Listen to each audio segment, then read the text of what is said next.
I don't want to set the world on fire. Please welcome Tom Montgomery. A flame in your heart. I'm here, and in your white my privileges heart, have been I to have save you tonight, okay, guys? Desire, and that one is you. No other will do.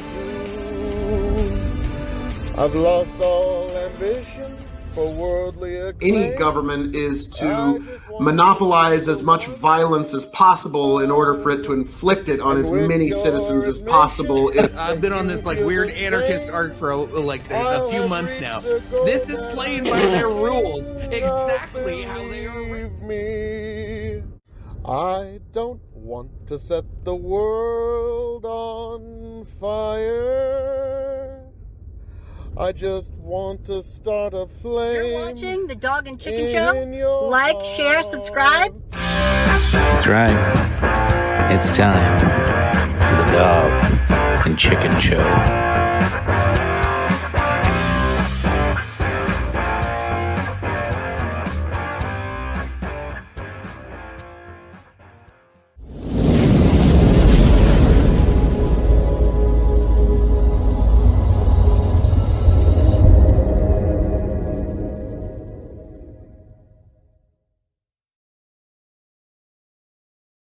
And welcome back, ladies and gentlemen, to the most illuminating, illustrious, intellectually orgasmic, some say it should be illegal, Dog and Chicken Show, episode 198. I, of course, am Dr. Chicken. Find me at Bark and Cluck, and joined, as always, by the man, the myth, the legend, the one that makes Cowboy Hat sexy again, Tony. The 15-time Revolutionary Wrestling Podcast champion, non-chill filtered, quadruple distilled, Tony fucking G, and you can find me at all the socials, all my platforms, and all the varying podcasts, of which I am a part of at Linktree/Tony the Rod. That's all one word, all lowercase, Tony the Rod. And, of course, the man that holds us up, and the cornerstone, if you will. The Atlas that will not shrug.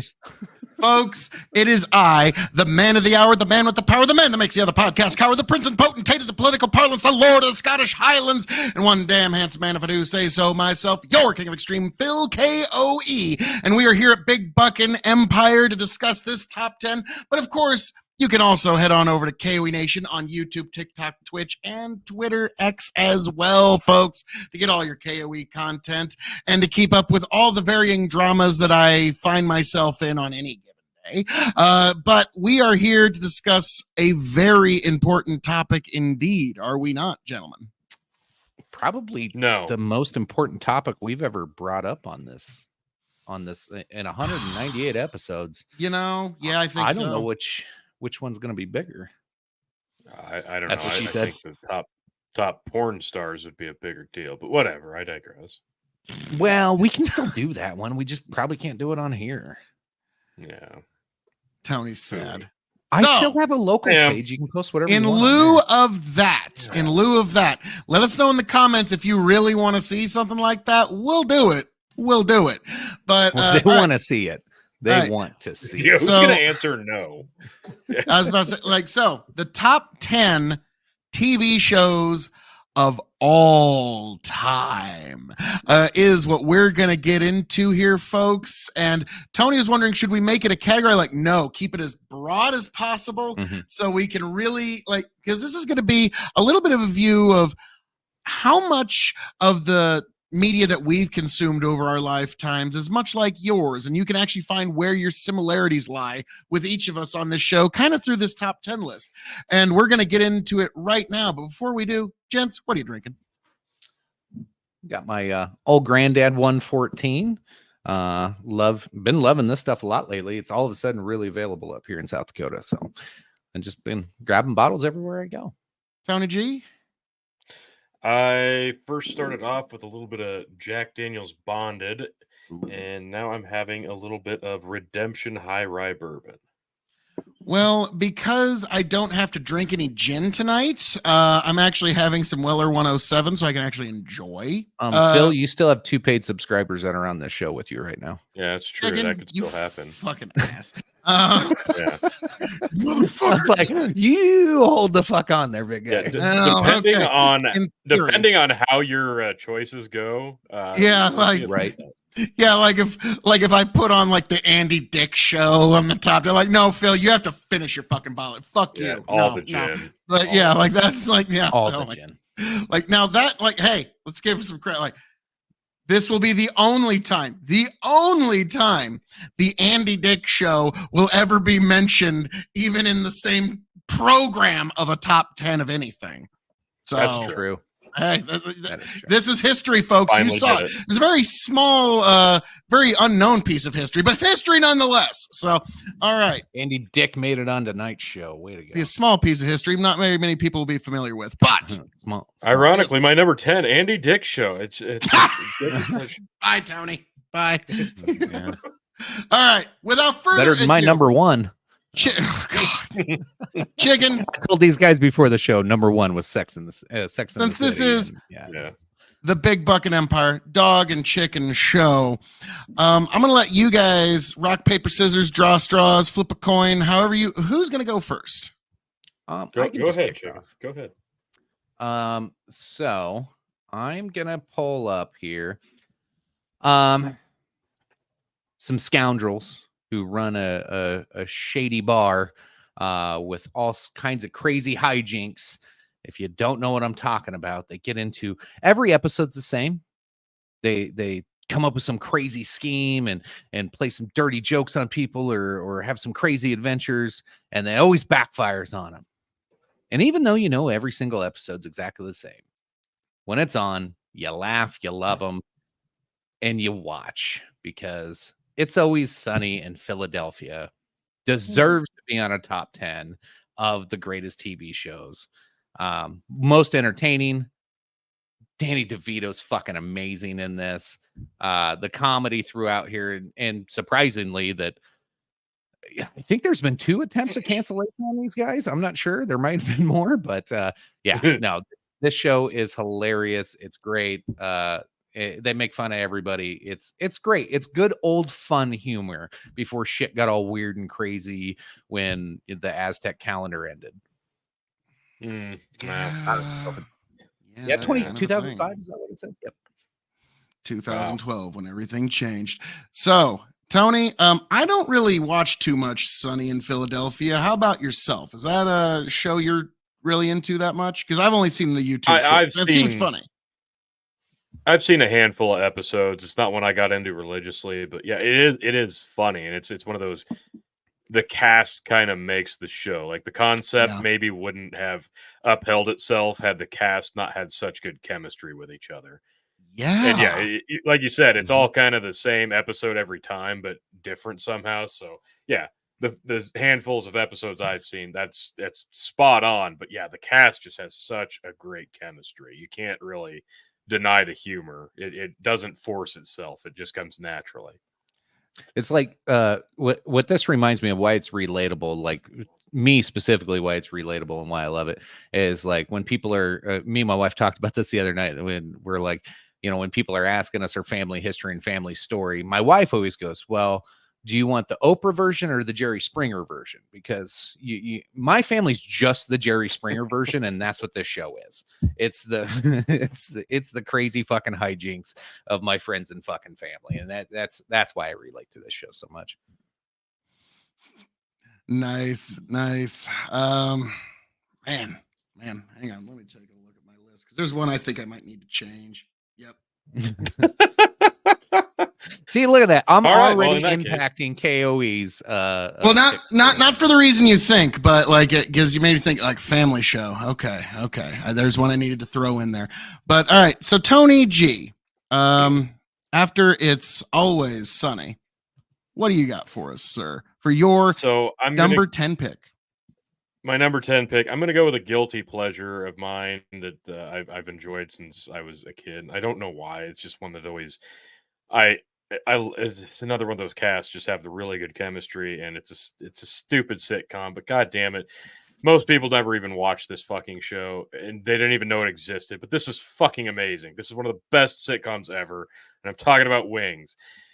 And the only reference most people have about Wings is the fucking scene in Family Guy when Quagmire's like, "Yeah, we need another Timothy Daly," and they're like, "Who's that?" "He's on Wings." Was that a show? Well, yeah. What was that about? Well, it was him and his brother, and they had an airline. It was great. Was there a fat guy on that? Yeah, his name was Roy, and it was hilarious. God, you think you know people? Don't even appreciate Wings? Loved Wings, man. And that's how I felt. It spoke to me, that scene, because I've seen every episode of it. It's fucking great. It's stupid, mindless sitcom humor at its finest. Great cast. Tony Shalhoub, for fuck's sakes. And of course, Timothy Daly. Who doesn't love himself some Timothy Daly? I remember. I know I do. Yeah, Jeez. right. I remember the show when I was really young. Yeah, we were all wee tots when this is on. And it would be on once in a while, and I never got into it. Dude on Monk when I was the exact same. Is I that know, fucker the doesn't he? Highlander? Yeah, pretty much. Fucking Monk is the Highlander. But no, like it was one of those ones when I was super young, we didn't have cables. So like for a long time we didn't have cable. So like when I would see this, it was just like randomly on like I can't even remember what channel. And it would be USA like Network? old reruns. Yeah, it'd be like old reruns on a fuzzy fucking channel that I was getting on an antenna. But I would always watch it. Like and like I don't know, like I was too young to get the adult humor sometimes. So I've never gone back and watched it, but I always sat and watched it. It was entertaining enough for me at 9 years old. Story? My what now? What's your favorite Timothy Daly story? Oh gosh, there's so many. It's okay, Phil. You don't have to fake it. It's okay. Like, okay. Well, which cast member was he? He's the guy in the middle, not the one. Not the long hair on the right. No. Okay. Timothy Daly actually did have a bit part in Sopranos. Did he? So yeah. Oh yeah, it was actually a pretty good one. He played Chris Moltisanti's junkie buddy that they went through rehab together. Shit. Yeah, he did. And then Moltisanti, because he's a mobster, pulls him in, gets him deep in debt, and shockingly, that makes him relapse back into addiction. And so yeah, that's pretty sure he got suicided, if I remember correctly. On the show, not in real life. I was going to say, not on Wings. Not on Wings. I don't think Wings really broke that kind of ground, but yeah, that didn't happen on Wings. Hey, you know, it might have been a better show. It might have been a higher ranking if they did. Bullshit. No, it was perfect. The lighthearted humor and just the relationship building and the daily blunders. Who hasn't been there? Like when you own your own airport. And it's a tiny little island in Nantucket. Like hijinks are bound to happen. Am I right? It was an office comm with airplanes.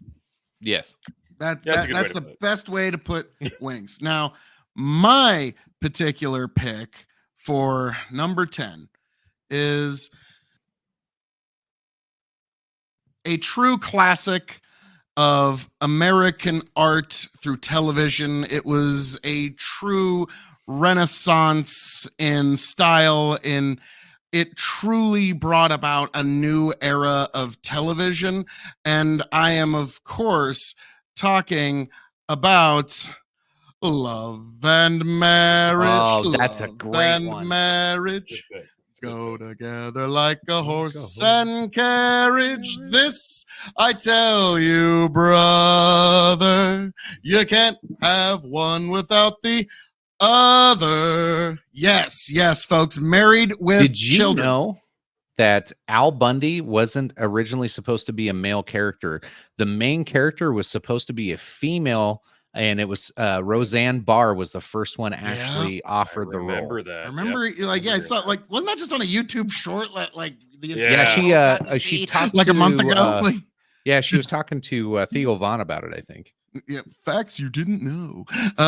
So that one, this was a show that literally there was 2 shows that I was allowed to stay up late for, and this was one of them, because everybody in the whole family loved this show. My mom, my dad, all my brothers, we would gather around the TV to watch Married with Children, and there was just enough like kid humor, like just kind of really low humor that a kid could get.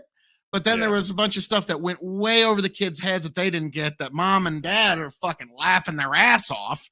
And we're like, okay, like, cause like when you go back now that you're an adult, you're like, oh, all the parts I didn't laugh at now are all way funnier now. Now I get it. And so it was a weird show that had like humor on a lot of different levels. And what's interesting is like, it took a long time, but then eventually the folks from this show found success elsewhere. But like, no, ma'am, Al Bundy tucking his hand in his pants. Like, and also let's not forget their cousin is King Kong Bundy.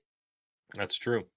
Okay. Like, I'll never forget his head bashes through the door. We're here. And it's like, yeah, I mean, that's just perfect. So yes. But Phil, don't let this distract you from the fact that in 1966, Al Bundy scored 4 touchdowns in a single game while playing for the Polk High School Panthers in the 1966 city championship game versus Andrew Johnson High School, and including the game-winning score against his arch nemesis, Bubba Spare Tire Dixon. Yeah. And then I'm going to say, I'm going to take this back to the porn references we had earlier. Kelly is the first hot blonde, like, I don't know, you'd call her the girl next door. You can make a lot of different references, but Kelly was the sex symbol during this time. She was Kelly Bundy was top tier. Yeah. And that's why so many people our age love skinny blondes. Yeah, she definitely helped. Paved the way in a lot of ways. Yep. Yeah, definitely. Christine Applegate, my God. Yeah, like the show did kind of have something for everybody, because the teenage kid, they got Christine Applegate to look at, and they got Bud to identify with. Yeah, because Bud was perfect. And then the dog. Yeah, the dog was great when they gave the dog the voice, which, Family Guy totally didn't copy. Ed O'Neill, if it works. Ed O'Neill's just reactions to anybody saying something is just his facial expressions were just next level campy humor acting, to the point where it just you couldn't help but be drawn into the character, and it was just so. It worked so well. And another great example of the chemistry on set was just clear, and it worked because of it. Right. That paved the way. That was during a time where most of the shows about a family and a husband and wife and kids, it wasn't about raunchy dysfunction and poor living situations. It was about togetherness and love and overcoming adversity. This was kind of the counterculture to those shows. Grittier realness. Because like you say, most sitcoms are like, Fresh Prince of Bel-Air, great example. Yeah. Like, look at us sitting in our multi-gajillionaire mansion that's clean in every single scene. And then Al Bundy, they had carpets that ain't been vacuumed in 15 years. Okay. No, that's real American homes. Okay. That's reality. But all right. So that was my number 10 pick, Married with Children. So check it. All right. Going into my number 9. So this one was the first ending of a series I remember and got physically choked up and emotional about as a child. I grew up watching this show. Epic show with tons of characters, and some that even people today in this weird, crazy world could probably relate to in several ways. Wartime soldiers living through the Korean War in trying to make things livable and be able to deal with each other with all kinds of crazy circumstances and keeping things light humor and funny. And if Hawkeye wasn't a part of your childhood in the 407th, then I don't know what the fuck is wrong with you. But MASH was one of the greatest If not, yeah, it probably should be higher on my list. Now that I'm saying this and I'm remembering all this, like MASH was fucking awesome. I grew up watching this. Watching Klinger trying to get discharged by pretending to be a woman is just funny in today's standards. It was funny in old day standards. It was promoted today. Yeah. Yep. But yeah, well, I know you guys have seen MASH, so I'll let you guys. Tony, I'm going to let you go ahead. Yeah, this is it actually outlasted the Korean War itself in terms of being on TV. That's the beauty of the show. The series finale was just one of the Epic, one of the better done TV series finales of all time, because not a lot of television shows get the series finale right. There always seems to be something that happens in the final couple seasons to where they have to rush through stuff or abandon ideas, and that didn't happen with MASH. And they always seem to stay true to what they were going for. And it's just one of the best series finales of all time. Just for series finale alone, I kind of wish I would have made this my number 8 pick instead, because my number 8 pick had a shitty series finale, but we'll get to that. I am going to save my comments for MASH a little later. Okay. So it does come back up. Fair enough. All right. Tony G, what is your number 9, sir? Tony G's number 9 pick. All right. So this was tough for me to place where I placed it, but I'm still kind of like, why did I put it here? But I'm still putting it here. God damn it. I've loved this show. I love this show. I'm really behind on this show currently. Really behind on it. Family Guy. Bop, it's just, bop. it's so fucking good. Like, when you get back into it, you get sucked into it. And I know we can talk about all the tropes. Oh, they ripped off the Simpsons. Oh, South Park, this and that. But the fact that this thing has been resurrected like twice and it's still going strong today in 2023. Holy shit. This thing, it almost insists on itself now. They found a way to push the boundaries on Family Guy on Fox and manage to not get fucked. Like, you could watch this and see, well, oh yeah, clearly this is like right alongside South Park in terms of the horrible potty humor and violence. And no, this is on fucking Fox on Sunday nights. It's just so absurd in every regard. The horrible things that the cast is allowed to do makes it all the better.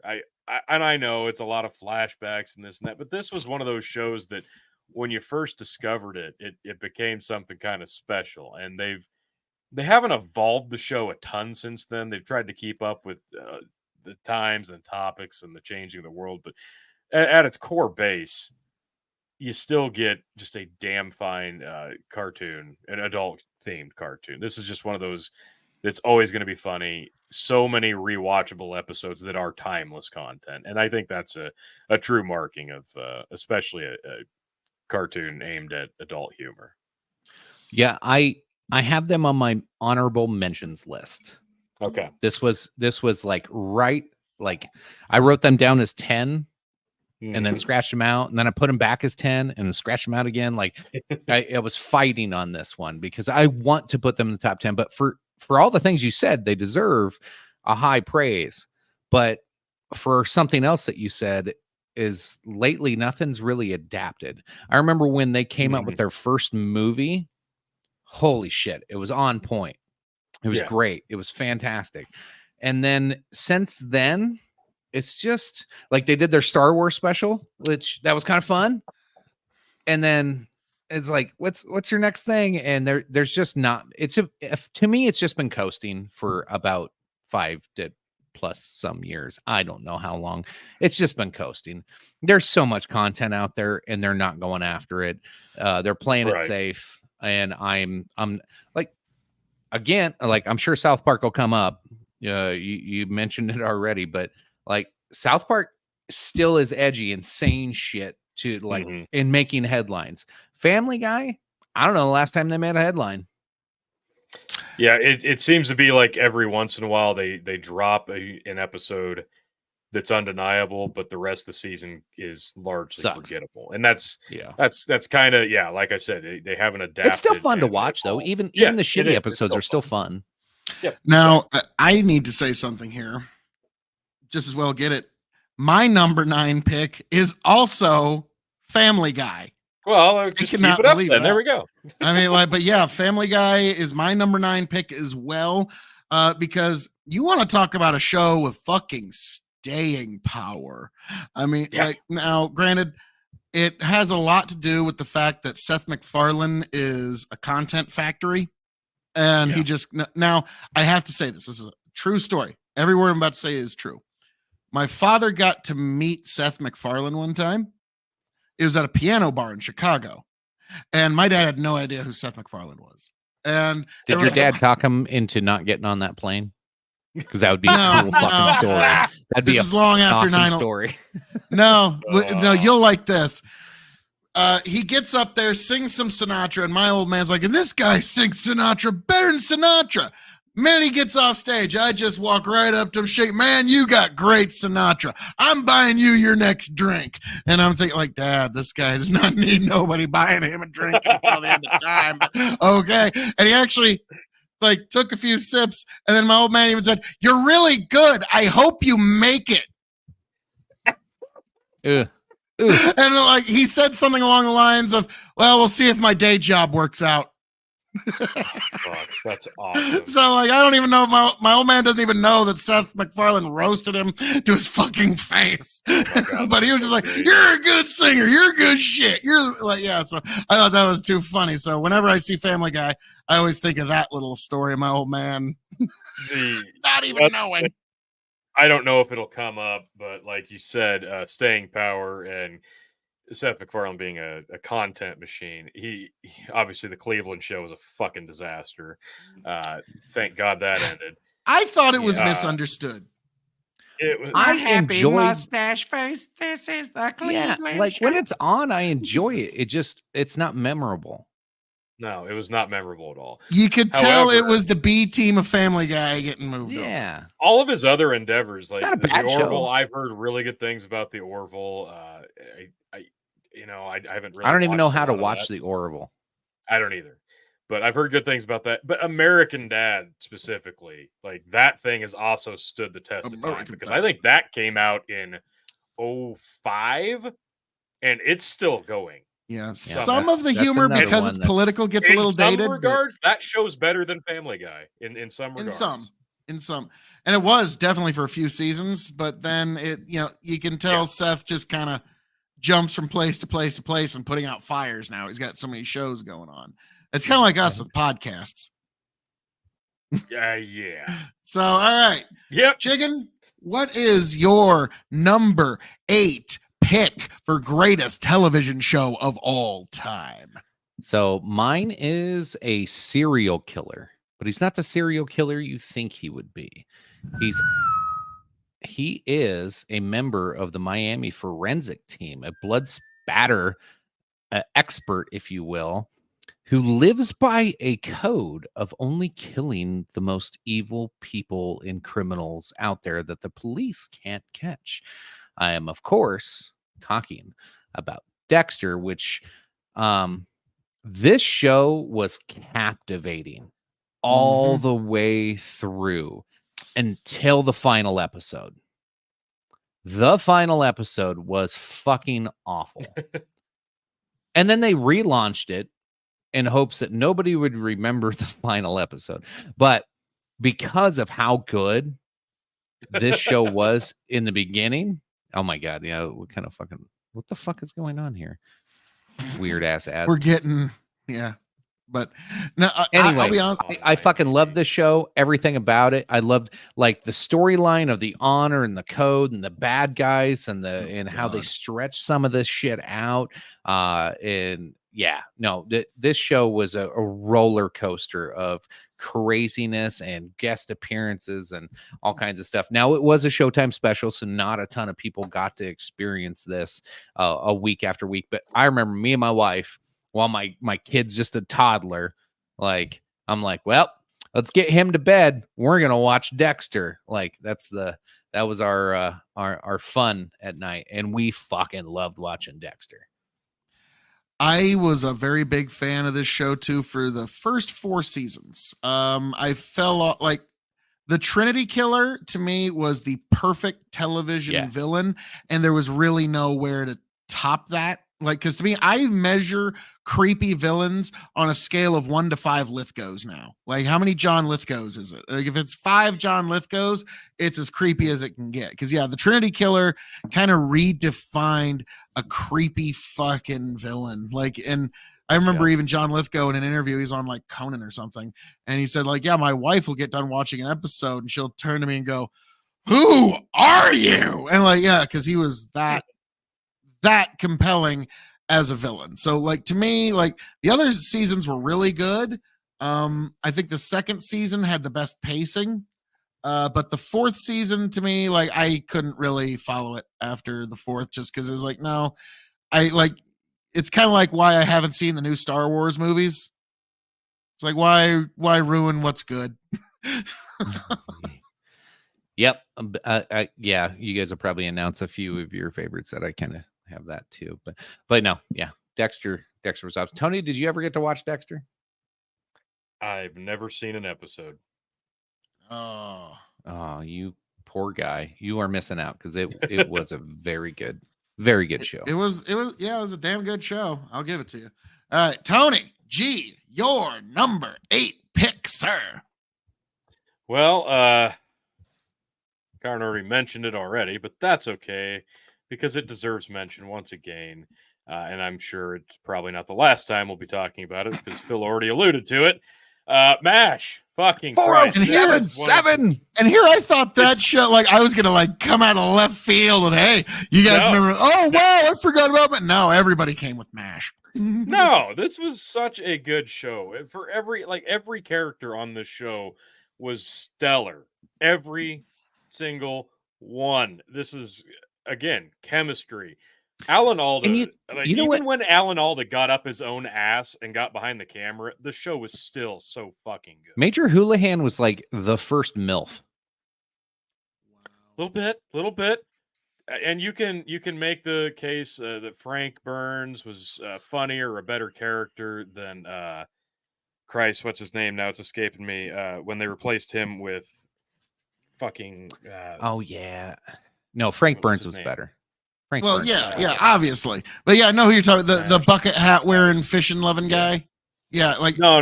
He was when they replaced Frank with Charles Stiers, and before that they replaced excuse me. Sorry, this is all fucked up. Google. Fuck you. Frank Burns got replaced with I'm freezing up. Jesus Christ. No, you're good on my end. Really? Yeah. Yeah, you're good on. Yeah. But like, yeah, so when they kept swapping out the commanding officers, that got a little lame. But they did give the bucket hat guy a pretty good send off. He died in a crash, and it was like, wow, okay. Yeah. Just I will echo everything. Yeah, the you're scene saying here. The scene where Radar announces that he died, like, that's one of the best scenes on the show. Mm-hmm. They come out and it's you, because you're like, oh, you gotta mask up, Radar, you know better. And it's just such a morose moment, and then they all kind of just stay in the moment. They absorb it. They don't emote, and they just continue doing what they're doing. It's just one of those very somber moments of TV. And we already talked about the finale being just fantastic for like so many good now that reasons. we're talking about it, and I always try to revert things back to my kid. He'll be 15 here in 3 days, and I'm like, he's not going to have the MASH moment that we had.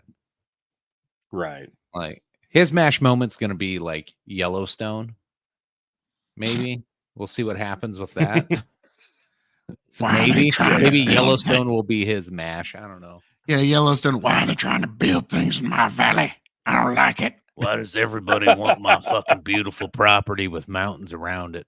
I don't understand why anybody would want this beautiful thing that I'm willing to fight and fucking die for. Like, yeah, obviously. I don't like Yellowstone because it's like watching work. Don't make us start, Phil. Yeah. For me, like a couple of the episodes that stuck out of MASH, I remember was the one where they had the sniper kind of hanging out in the hill, and they couldn't even do anything. They couldn't help patients, and then they eventually got a flyover fucking assist fire, took the sniper out, and then they go up and they treat the fucking sniper that was just shooting at them. There was an episode where it was like a first-person view of the patient coming in. Really well done. Oh, that was a cool episode. I remember that. Yeah. Really, really good. There was the episode where the kid comes in. He was going to be a football player, loses a fucking leg, tries to off himself. Like, there's so many memorable episodes, and of course the one where Hawkeye represses the memory, being stuck, having to watch the mother suffocate her child. He initially represses the memory with talking about her suffocating a chicken, but then it comes out during therapy that she had to do that to save everybody else because there were people going to shoot the entire. It's just it revealed so many of the ugliness of war in such a really great way, and the fact that they were able to document that in such a way with humor, the cutting humor that was so fast paced that you'd miss it if you weren't paying attention. It was so well done. It was an introduction to the real traumas of war and helping Americans understand like the holy fuck moments in an entertaining, fun fashion with some serious consequences. Yes. Which was groundbreaking at the time. Yeah. Sherman T. Potter replaced Colonel. There you go. Sherman T. Potter. Okay. Yeah. All righty. Well, now, all right. gents, it is time for Phil KOE's number 8 pick for the greatest television show of all time. And folks, this is a difficult one. I'm tied between two. It's the same show of the same series. Star Trek. Either Star Trek or Star Trek The Next Generation. Okay. Maybe Deep Space Nine in a pinch, but no, they're not as good as Star Trek or The Next Generation. Because whether you like it or not, Star Trek, the original show, broke so many new grounds in our culture. Like the idea of racial misandry, I think is what it's called, but the idea of interracial couples was almost unthinkable back when they were doing. Like, it was a very rare thing for it to happen back then. And Captain Kirk, like literally Captain Kirk kissing Uhura on television was the first time interracial romance of any kind had ever been portrayed in pop culture. So like the new grounds that they broke, undisputable, undeniable. The idea of like now between you and me guys, in a choice between Kirk and Picard, it's no fucking contest. First, I gotta ask, who do you pick, Kirk or Picard? Chicken and Tony. It depends on what you're picking him in. Who would you want captaining your ship? Ooh, Kirk. Picard. I gotta go with Picard. You know, Picard's gonna at least try to save your life with fucking Kirk. Ensign Rickies are fucking going left and right. He's taking souls with him. Fuck you guys. I'm a romantic. If I'm gonna be on a fucking ship with Captain, if I'm gonna be on a ship with Captain Kirk or Captain Picard, I obviously believe in the mission and the man that's leading me. And if Captain Kirk is my leader and he says we're gonna do this or we're gonna die trying, I'll fucking follow him to the ends of the earth. Captain fucking Picard, he's fucking halfway socialist if you actually fucking pay attention to that goddamn show. Like, there's some things in there in like this like sophisticated society that we're trying to like achieve, and and like how they just run the goddamn ship. Deep Space Nine gets really socialist really fucking fast. So yeah, I'm going Captain Kirk for political reasons. Okay. Like now, like to me, Picard, just because he's going to work on keeping you alive, he's going to work really hard to do that. Yeah, he's all about the greater good. Fuck just that. so you Who know, cares about that. That's if you're wearing the red jumpsuit and you're going down planet side as Ensign Chicken, have your affairs in order. Yeah. Oh yeah, they are. Okay, good. Because Kirk is taking souls with him left and right, but like, so to me, if I have to follow a motherfucker into space, I'm saying I want an old Western gunslinging type motherfucker. I don't want no college educated. I'll put it this way. Kirk is the guy, like if I was ahead of something, I'd send him for some crazy shit, but I wouldn't want to be on his ship while the crazy shit's going down because I got a 50-50 coin flip. You have no sense of adventure. Picard, if I need him to talk some shit down with his amazing oratory, do you not understand? If we cannot find peace, there will be no peace. Like, yeah, he's a good politician. I'll agree with that, and he could talk some sense into all kinds of people. But yeah, he could sell stink to shit. Are you kidding me? When it comes to revolution and doing what's right and what's fucking passionate at the time, fucking I'm Captain Kirk all the way. That motherfucker didn't give a shit. He knew it was right. Let's go. Now, so again, just to reiterate, because of the new social grounds that it broke and it changed our culture irrevocably, like our culture is affected by our media, whether we want to admit it or not. It really is. It is. And this is the best test case for it. And now what I do think is funny is that in the old I got to give a slight edge to the original Star Trek, even though I personally like the Next Generation more. My parents let me stay up an extra half hour to watch Star Trek The Next Generation when I was a kid. So guess what? Captain Kirk, he could, make out with green aliens, but it took the amazing negotiating power of Jean-Luc Picard to get me to be able to stay up another half hour when I was a kid to watch that shit. Okay, so yeah, Kirk never got me an extra half hour stay up on a school night. Picard got that shit done. Yeah. To save some time later, let's see, 1, 2, 3, 4. Star Trek Next Generation is my number 5. Nice. So, we can pop it up when we get to number 5s, but I love Next Generation. I grew up watching this. I fucking watched all of these so many goddamn times, and honestly, I learned how to negotiate with adults through Captain Picard. Right or wrong, watching that and seeing how he handled situations, when to be mature, when you admit how fucked up you are sometimes. Like, I learned a lot from him. And that storyline of how do you handle a tough situation and how do you analyze it and come to the most logical conclusion. And sometimes I didn't agree with him, but like I got it and I understood it. So yeah, like this show for personal reasons is one of my favorites. And I like, again, if it's on, I'm glued. I'm sitting down and I'm watching. I don't give a fuck what episode it is. I love them all. Okay, now before we move on, I got a quick question I need to ask the both of you. I'm assuming you've probably both seen the Star Trek episode Data, Measure of a Man. It's the one where Data's on trial for his own humanity, and does he have the autonomy? Okay. I remember that one. Now, here's the question. Would you, if you were the judge in that case, grant Data his autonomy, or would you see him as Phil, a that's machine? a whole episode. Let's come back to that. Oh, you want to circle back? Let's circle back to that. Well, folks, that's a teaser.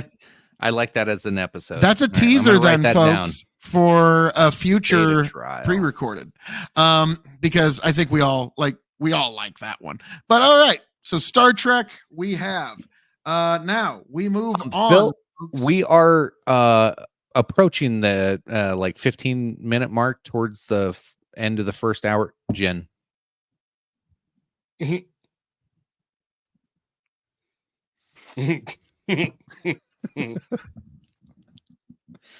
Chicken. Hey, if anybody has sat this long, they're going to appreciate this moment more than anything That's so true. far. Chicken. All right, fuck you. Well, while Love he's you, doing that, Phil. Chicken, what's your number It's all right 7? here. I don't like. Oh shit! It's all right here. Not even gonna clean my glass. Number 7, I will get ready. Oops. Oh, God, this is gonna be I meant to terrible. remove that one. To fighting, stealing, and drinking. If you're gonna fight, may it be for a friend. If you're gonna steal, may it be a lover's heart. And if you're gonna drink, by God, I hope it's with me.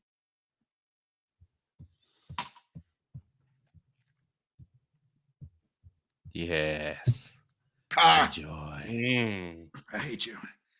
All right, chicken number 7. So this one might be a little controversial for some, and even for me, I don't know if this will stay on my top 10 because I don't know if I'm gonna like the new ones that are coming out, but this has been a good show bonding with my son and being able to talk about like introducing controversial topics and different aspects of reality and different aspects of humanity and even thinking spiritually and quantum, like all kinds of crazy shit with my son. This has been the mind bender that's opened his mind on some things that I've rather enjoyed because of those moments.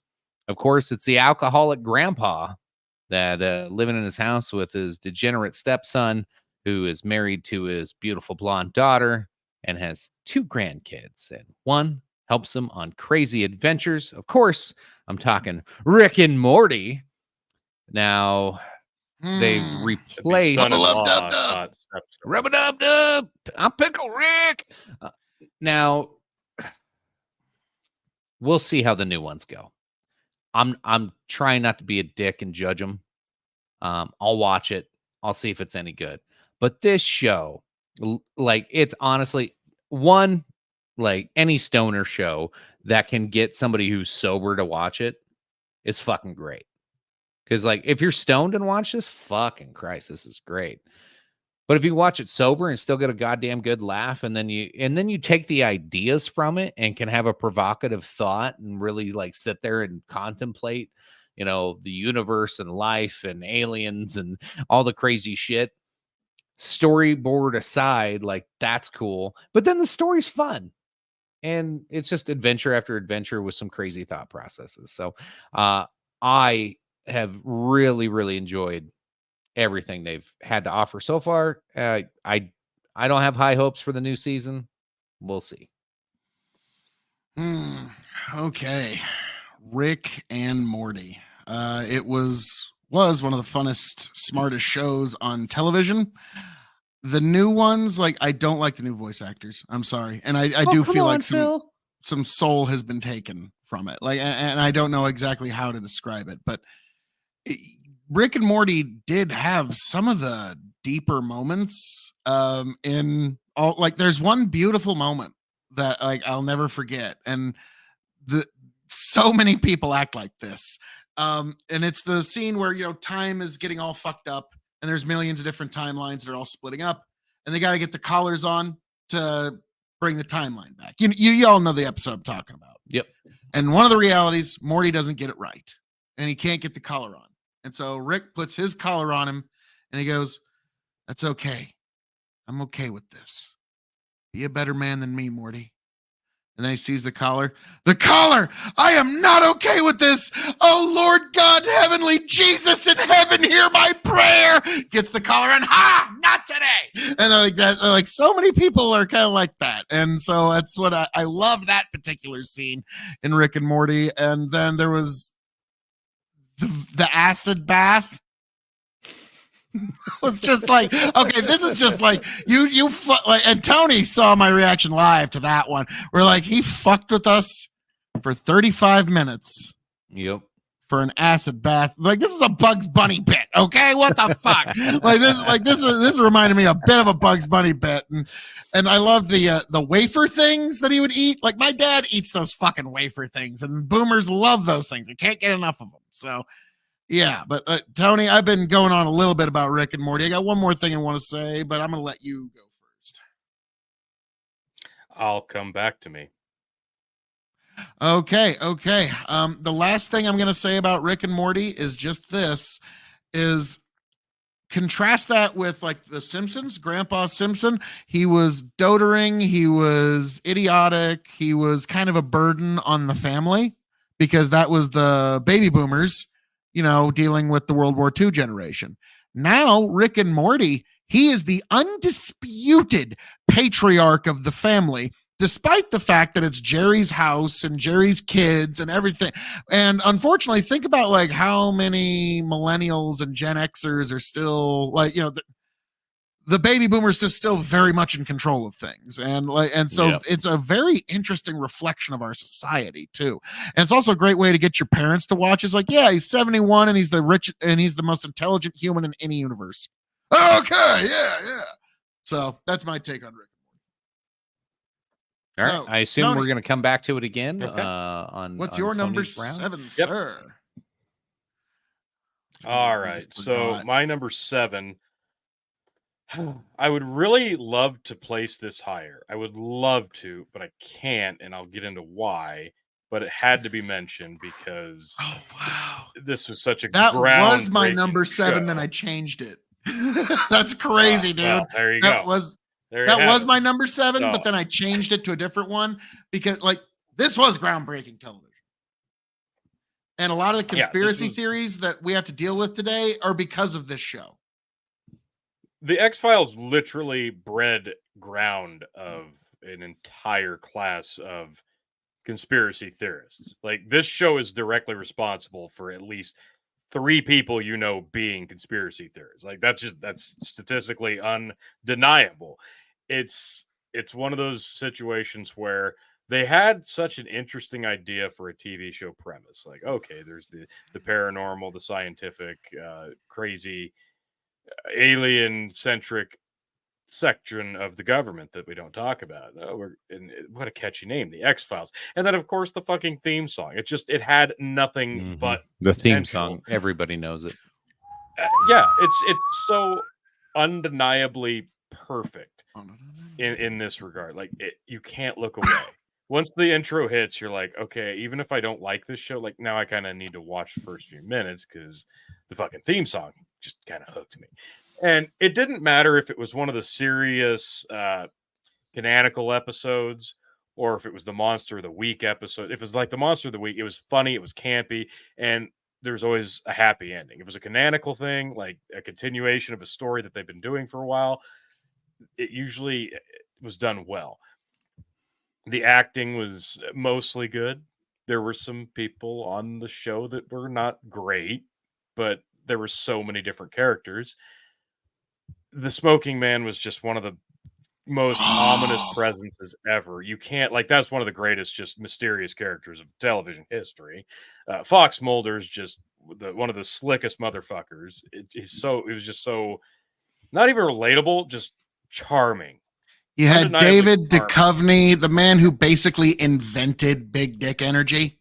Yeah, exactly. And there was no even term for it beforehand. Like, sure, like, fucking Sean Connery had big dick energy, but he didn't know what to call it. Like, but David Duchovny was the one who discovered it. Oh, and of course, Scully unlocked a lot of redhead kinks for people. But the reason I couldn't put this higher is because even when this thing was at its best, it somehow managed to trip over its own dick almost every season. It'd have like a really good thing going. It'd have a really good series story arc going. And then it would do something so inanely crazy that it wouldn't be able to recover from it. And they'd have to completely switch course and almost redo everything that they've done like a few episodes or a season later. And it always felt like they got in their own way. Like there's an entire episode where there's a fucking like an entire compound of clones.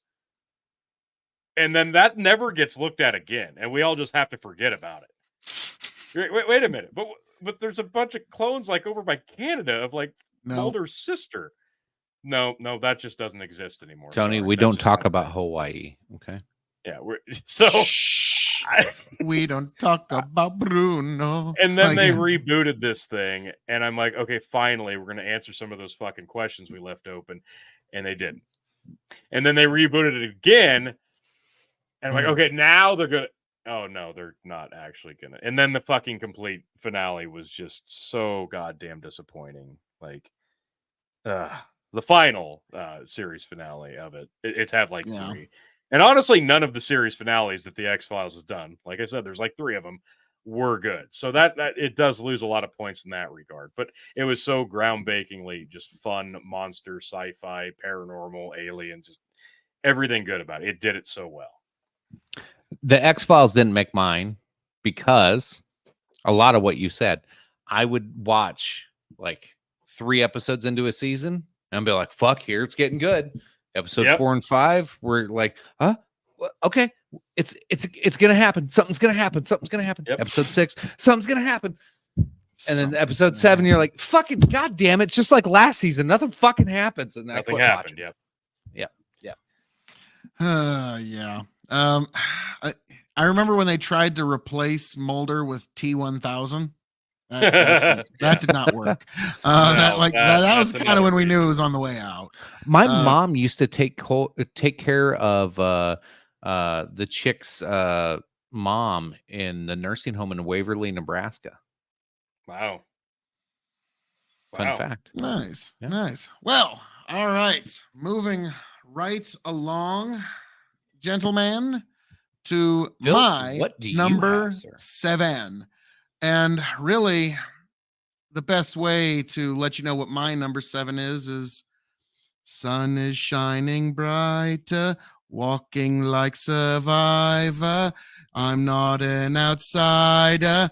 I'm a Peaky Blinder. Yes, fucking Peaky Blinders, the Netflix series. Probably one of the few Netflix series that's actually going to make it onto this particular pick is Cillian Murphy's career-defining role as Tommy Shelby, the head of the Peaky Blinders.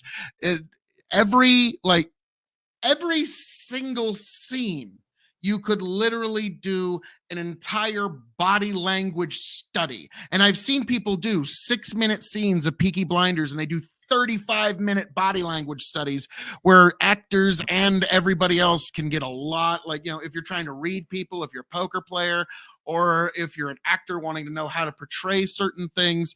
Peaky Blinders, every single scene is art, and you could draw something from it. And every actor was perfectly cast for their roles. Now, strangely enough, Jason Statham was considered for the role of Tommy Shelby.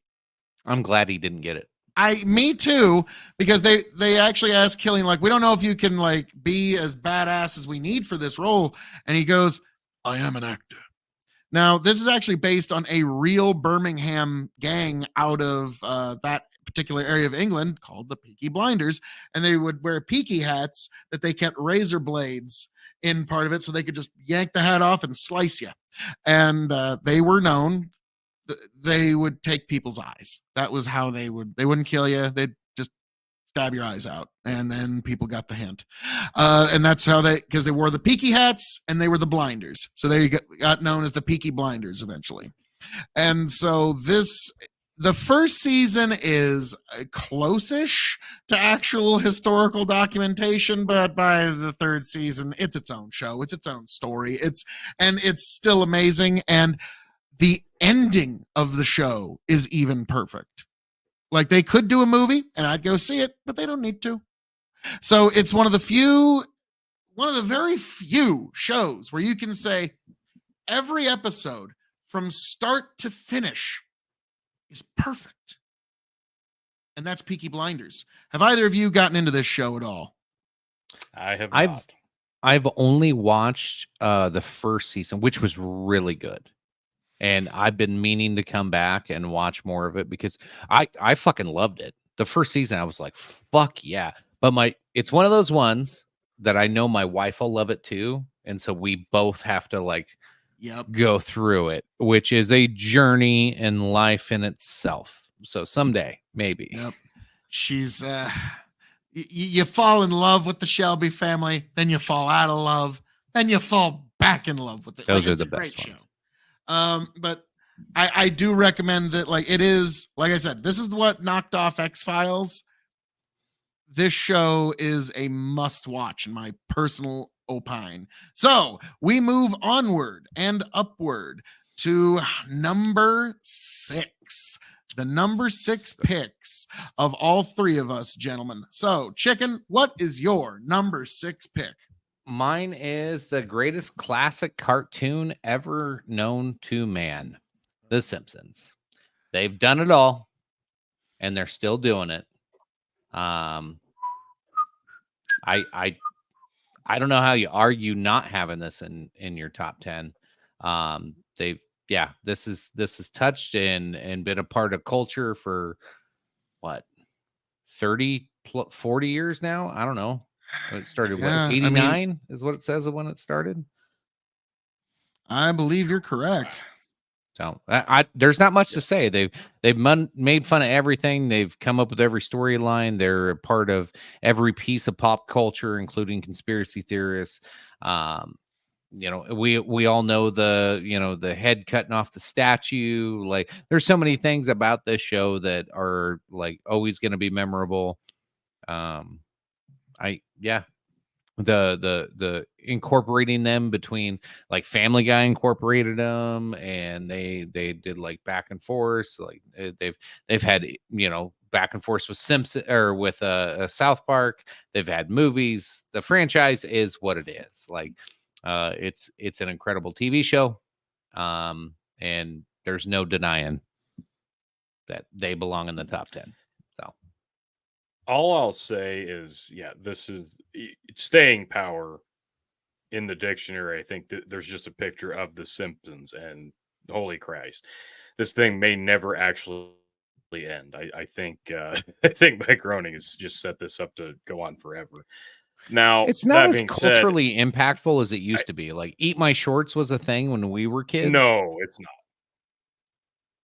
Like, not anymore. Because this was it was so. But like, it was Homer so, Simpson, Duff Beard, Doe. Yeah.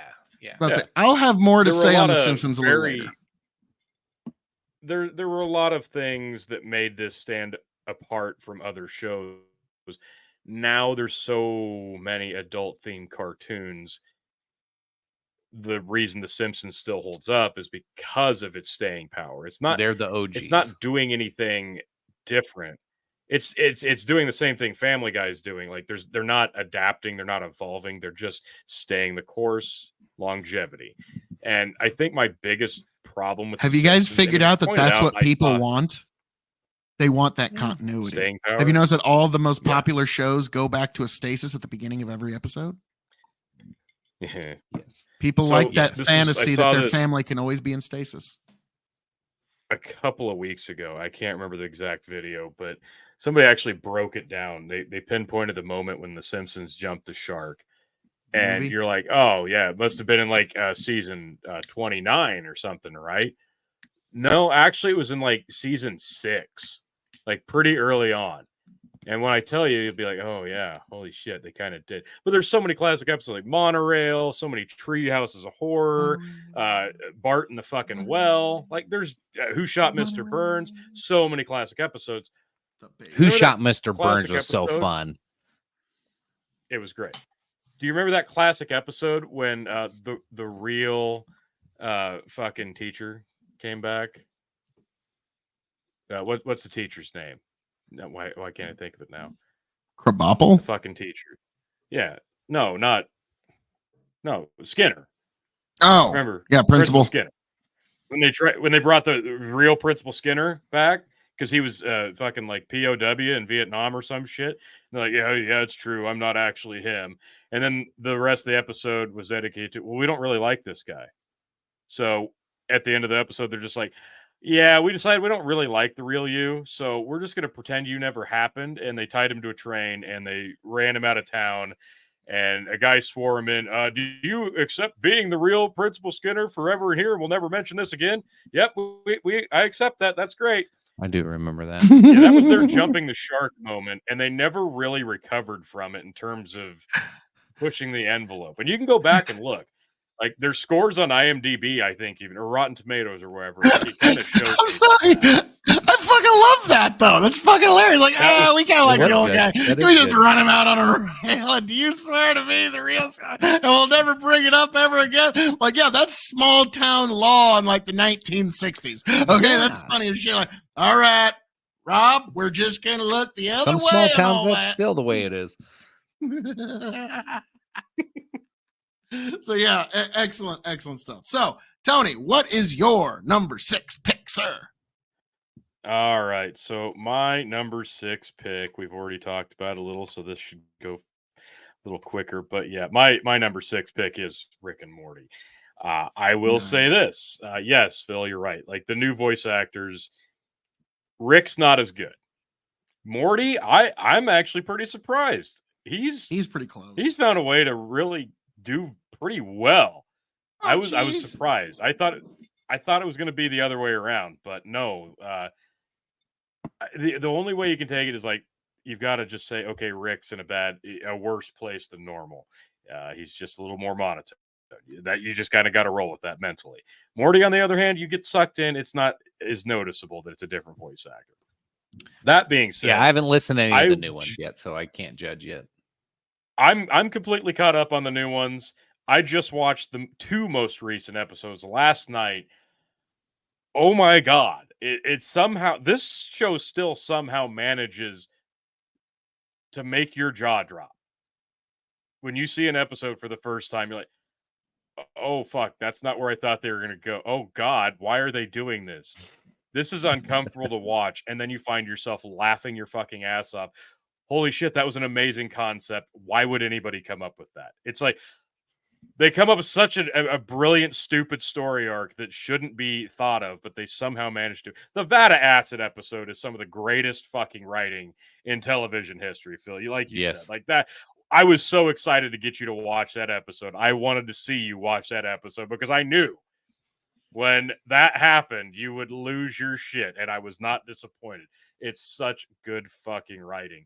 And honestly, I think the thing that really drives Rick and Morty home for me is Rick being such a nihilistic asshole that doesn't care about anything. He just does what he wants because he can. Super narcissistic. It's so great. Super narcissistic, super nihilistic. But then at the same time, so begrudgingly caring about people when he doesn't want to be. He wants to be a nihilist, but he becomes a human when he knows he one. And he has these, and they do such a great job with this because every time Rick shows his humanitarianism, or he shows his human side, or he shows kindness, or shows a little bit of opening up, it always manages to stab him in the back and nearly get him killed every single time. And that always ends up pushing him further back. And then it's another uphill battle to get him back to that. And it always repeats itself. And I get the most recent episode that just aired Sunday. They went somewhere I didn't think they were going to go to right away. And I was shocked. It's not how I expected them to do it. And it was brilliant. Like it's brilliant. When they bring back characters that you wanted to see, like, oh, this is how I wanted them to do it. That's not how they're doing it. Oh, shit, maybe that was even better. What the fuck do I know? So this show always finds a way to surprise you and make your jaw drop and laugh your fucking ass off. This is, even with the new voice actors, even though they have to churn out a bunch of episodes in a short amount of time, they're so far doing a really good job managing to keep the material very, very good.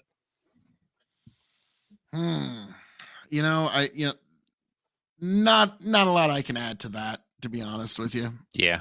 No. Fair. Love it. So, moving on to my number 6 pick.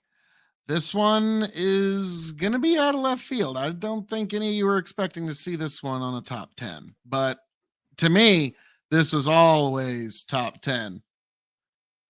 Boy, the way Glenn Miller played songs that made the hit parade. Guys like me, we had it made. Those were the days. Yes, All in the Family. I fucking loved this show. Meathead, Archie Bunker, and it confronted some very real issues. And it, like, every episode, you got to laugh. There was that, like, quiet, serious moment. It also addressed things like cross-dressing and homosexuality, infidelity. At one point, while Meathead's wife was pregnant, he cheated on her. And the whole family had to deal with that. And it was a very big deal. And it colored so they talked about real shit that was going on. And Meathead didn't want to go to Vietnam, and the protesters and all that shit. And Archie, I think he served in either Korea or in World War II. I forget which one exactly. And there was always this tension in the house, and it was this perfect archetype of the politics of its day, all clashing right there. So like, this was another great example of 1960 or I think 70s television. Really kind of, I don't know if it was a reflection of society or if it was trying to shine a new mirror on it, and it ended up being a thing that affected change, which is why I always say be careful, because media can always have an effect. So I'm curious, you guys, what's your takes on All in the Family? Never really, like, I probably watched an episode or two, like, but I don't know shit about this show. I loved Archie Bunker. D? I think the biggest moment was Sammy Davis Jr. kissing Archie, tackling homosexuality and racism all at once. Like, that's what Fucking nailed it. What a moment. What a moment in TV history. With that, I'll just say, we sure could use a guy like Herbert Hoover again. All right. So we now, folks, get into the top 5. All right. These are some of the heavy hitters. And there's some that might have already been mentioned, but we will see. So, more than likely. Chicken, what is your... For sure. fifth? My number 5, we've already mentioned. So I'll just pop it up for any brief discussion. But Star Trek Next Generation. Nice. For God's sake, I named my only son Riker. So yeah. To be honest, when I named my son Riker, it had nothing to do with this movie. I was actually looking up different versions of different names, and Riker is actually the Dutch version of Richard. And I've always wanted to be able to call my son a little dick. So there you go. And be honest with it. Tony's like, Jesus Christ, is this really happening? Nailed it. Yeah. Nailed it. That's my synopsis of Star Trek: The Next Generation. Thanks, guys. Yeah. Yep. But no, I did learn a lot from the show. I really love the show. So yeah, it was a classic. It was a classic. But all right, Tony G, the one and only. What is it that you got for your number 5 greatest show of all time? Okay, so I'm sure this won't come up on either of your lists, and that's okay. This is one of those guilty pleasure shows. I don't care. It's fucking brilliant in its stupidity. Scrubs. Oh, I fucking love Scrubs. That's a guilty pleasure show. My mom loves you right now, Tony. Yeah, this was one of her favorite guilty pleasure shows. I have watched this entire series 3 times over. No, not the last season, because fuck you, it doesn't exist. No, it doesn't. That never happened. That fucking reboot season never happened. No. This show, this had a great series finale. This had a lot of memorable episodes. The one that I will never forget watching for the first time was when Dr. Cox's fucking brother-in-law, Brendan, played by Brendan Fraser, kept coming around. You'd see him once in a while, and then he comes around, and you watch the entire episode, and he's dealing with losing a patient, and he's trying to cheer him up the whole time, and then it hits you like a fucking ton of bricks. The way they shot it was so brilliantly done. It was actually him who died, and he was just imagining him the whole time, trying to cheer him up. And it was so fucking well done. It was an episode where you watch it like, oh, fuck. And it totally catches you off guard. and then you immediately have to rewatch the episode again because you're like, oh, now it takes on a whole new meaning. And that's what always impressed me about Scrubs, is because it's so over the top, goofy, stupid slapstick humor with cutaway scenes and flashbacks, but the acting was top notch. Like, they were really damn fine actors in every stupid scenario they did. It didn't matter if it was over the top, campy, or very melodramatic and morose. Like, they were all so committed to it, and I love the way they made all the characters just very relatable. It's just it's one of those series that tugs. The relatable character thing. Funny. Like all TV shows, I do this relatable characters, and I try to like place people in, be like, oh my god, if this was like me in this show, right, this would be who. Tony, you were the Todd. I was gonna say, you're gonna call me the fucking Todd. Fuck you. God, I'm a little the Todd. Now I will say that okay, the redheaded main doctor, what was his name? The head doctor? Dr. Cox. Yeah. Yes, Dr. John Cox. C. McGinley. He had a brilliant joke that I stole one time when I was on a panel because they were talking about like raising children. And so I said, I'm curious, who here on this panel has actually raised a child? Could we have a show of hands? Anybody? Oh, what do you know? Me! I'm the only one. So I guess all y'all should shut the fuck up and listen to me. And yeah, so that was a brilliant, like I have to credit Scrubs. I totally stole that joke and it was brilliant. It was brilliantly used. Very underrated show. I like that you put that on there, Tony. I've seriously watched the entire series like 3 times. And Sarah Chalk voices Beth on Rick and Morty, so there's that. Nice. Boom. Damn. All right. My number 5 pick for the greatest television shows of all time. Number 5 is one that you either love it or you hate it. Breaking Bad, starring Bryan Cranston. This one was what broke him out of being a comedy actor and was a career-defining role for both of these actors. Bryan, and I can't remember the guy who plays Jesse Pinkman. This was my brother's favorite show. Watched it all the time. We would quote lines all the time. I am the one who knocks. That was, so this show has a very special place in my heart. It's intense and it's kind of rough to watch sometimes. Like there's times like, fuck, this is a bit much. Yeah. Okay. But like, I know it seems like exaggeration, but no, this show is very much reality, folks. And there are people doing this shit as we speak. I'm going to just go ahead and say now that this is actually my number 4 pick. So bam, this works out perfectly because I love this show. This is one I've been meaning to go back and rewatch because it's just everything about it so done. The cinematography is incredible. The acting is just incredible. Bryan Cranston, just masterclass of Walter White. Incredible. The first season we watched, and it was a little plotting. It was a little slow. And I'm like, I don't know. We just didn't quite get into it until like the last couple episodes. And we had to come back to it. And when we came back to it and watched the last couple episodes, like, oh shit. Oh wow, this really grabs you. And you're like, well, surely that won't happen again. No, every season they managed to do something that would just grab you in a way that you didn't expect to happen. Specifically, like at the end of the first season when Tuco just fucking goes absolutely ballistic and shoots motherfuckers, didn't give a shit. You're like, all right, that's what this is going to be.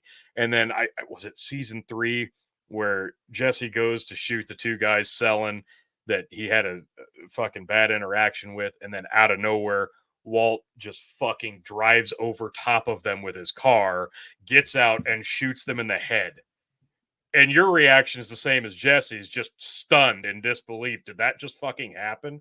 Or when Walt fucking murders the guy in his basement, like, holy shit. Mm-hmm. It finds so many ways makes him a sandwich to smack you. Like you're freaking out and you just get bitch slapped to bring you back to reality. That's what this show does. Yeah, this is another one that I've only watched like the first 2 seasons. So like I know it deserves a lot of praise, and this probably should be in my top 10, but I never finished it. I never got through it because again, that's how it is for people. I was going to say Gustavo Fring. He was incredible.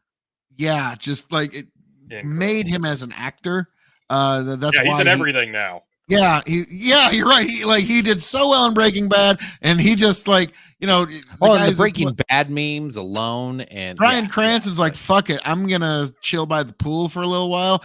Gustavo Fring, dude, is like, nah, fuck you.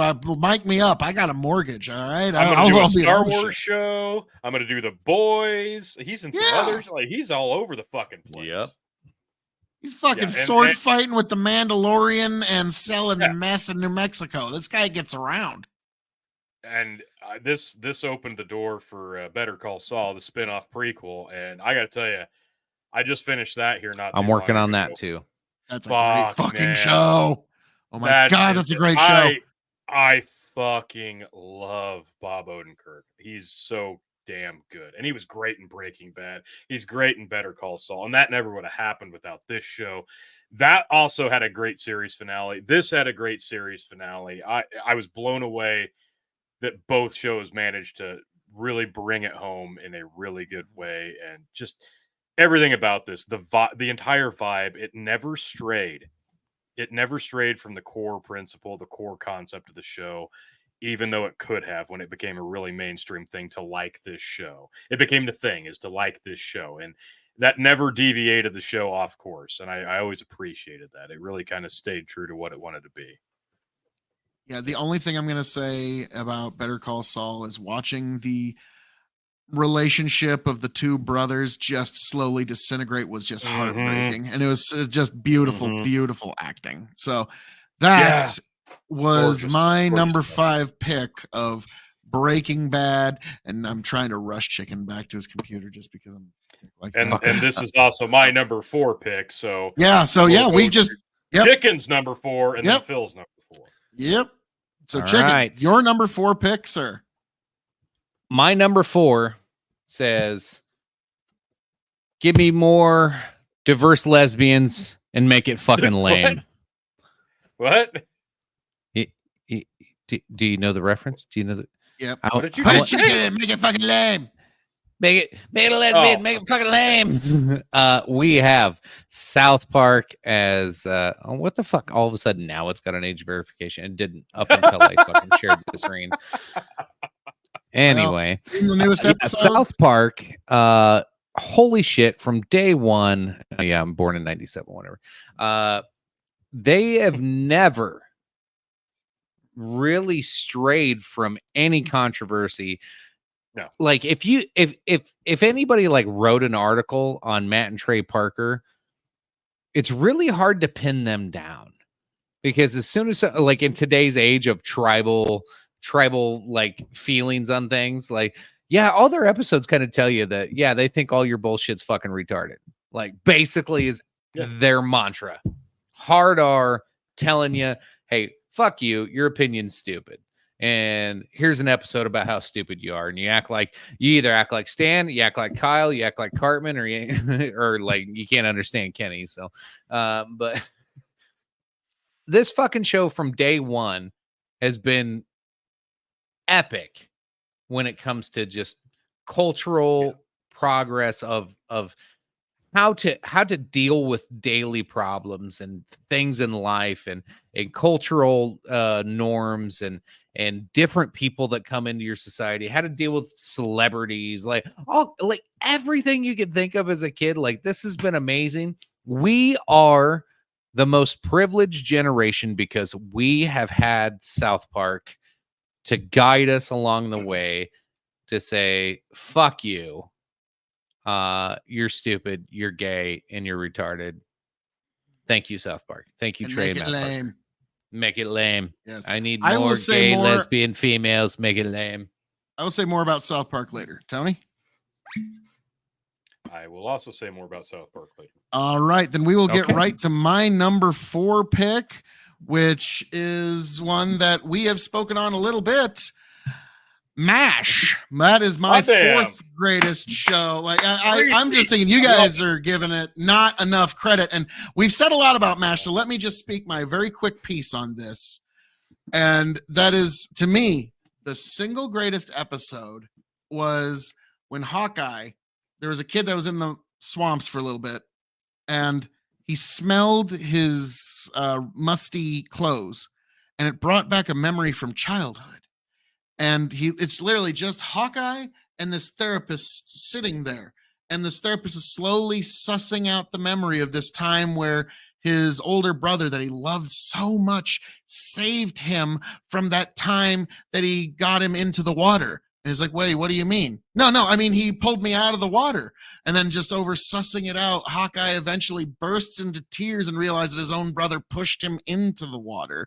And that was a memory that he had been repressing so long. And like, here I am out in the middle of war and I'm worried about something that happened all these decades ago. And he's like, he didn't feel like he deserved to even have that reaction because of all, but like, it was still very real. And like, to me, I was very young. I think I was maybe like 11, 12. And that was one of the most human moments I had ever seen portrayed by actors. And so for that, MASH gets my number 4. Yeah. Now, Hawkeye as a character in MASH, real quick, he did this really, the character that they built with him, he was able to portray these deep emotional things that guys at the time weren't really, it wasn't like something we're all supposed to be okay with, but there were like deep emotional scars that he would have these realizations about, but yet he was still the funny guy, and but yet he could be still serious, but he knew who he was, and had this, like, the ego that he had was, hey, like, I'm just this fun-loving character, like, just let me be, blah, blah, blah. I like to objectify women, like, but deep down, the guy was super serious. He had this, like, really deep, like, philosophy of life that portrayed through once in a while on whether it be these repressed memories or when shit really went down or when he had to give advice to somebody. Like, he was one of the, like, he was a very complex character that they just threw out there as a clown. And so, like, half the time, if you didn't watch all the MASH episodes, you didn't get to see all that. But like, he had this depth to him as a character in most seasons that you were like, shit.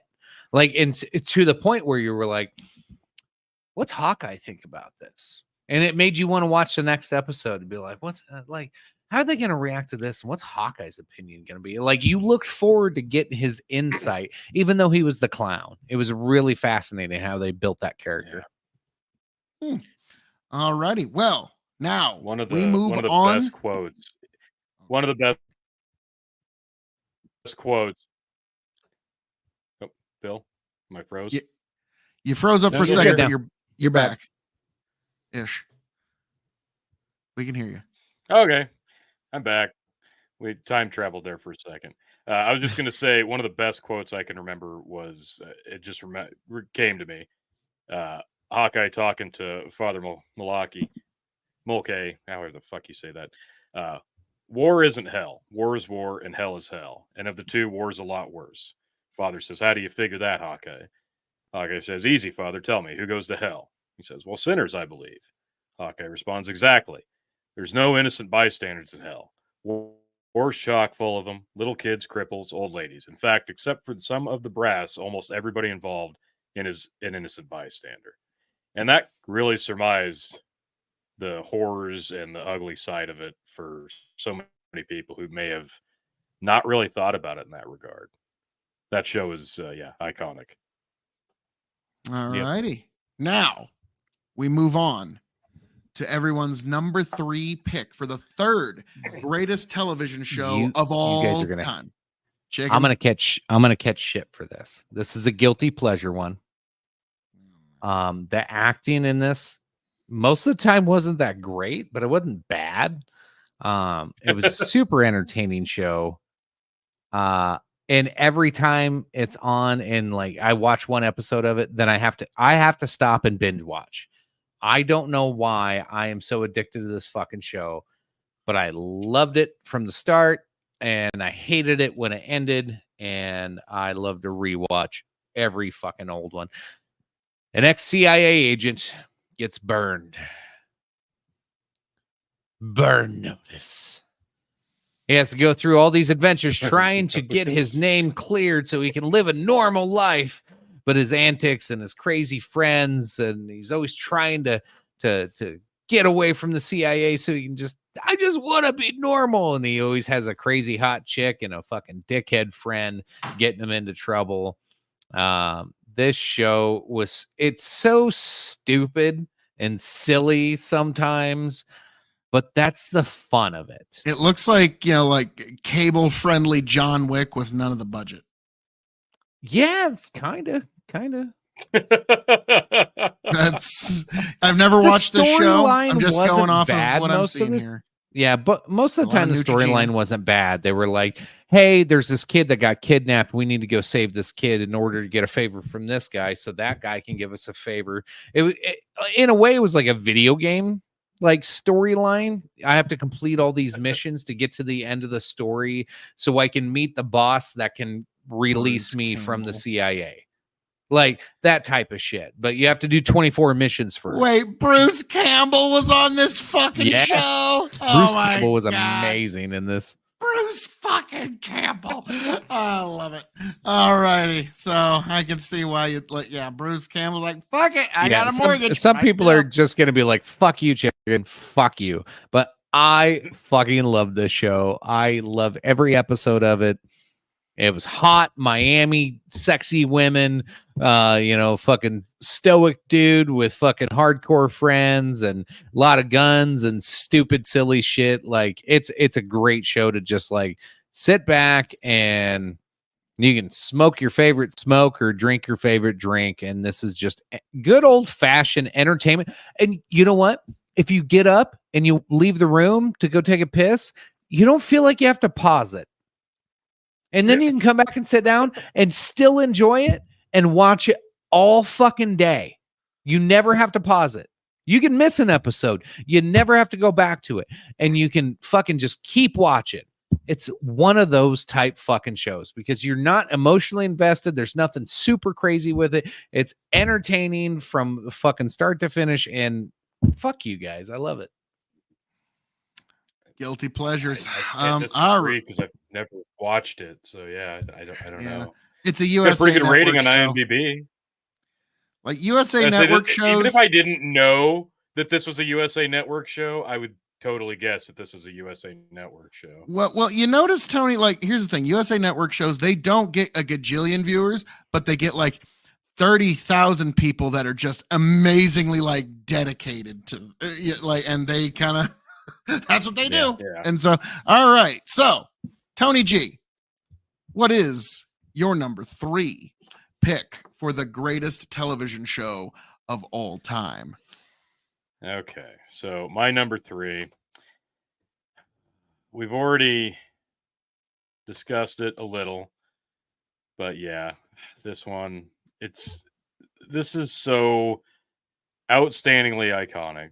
Fucking South Park is truly, it's not about the fact that this thing's been on forever. It's about the evolution of this series because the way that this show started as a fucking hidden goddamn extra credit project on a Tiger Woods 99 on PlayStation disc to finally getting to Comedy Central, the first paper mache fucking episodes that are just over the top stupid and ridiculous and not even remotely offensive by today's standards.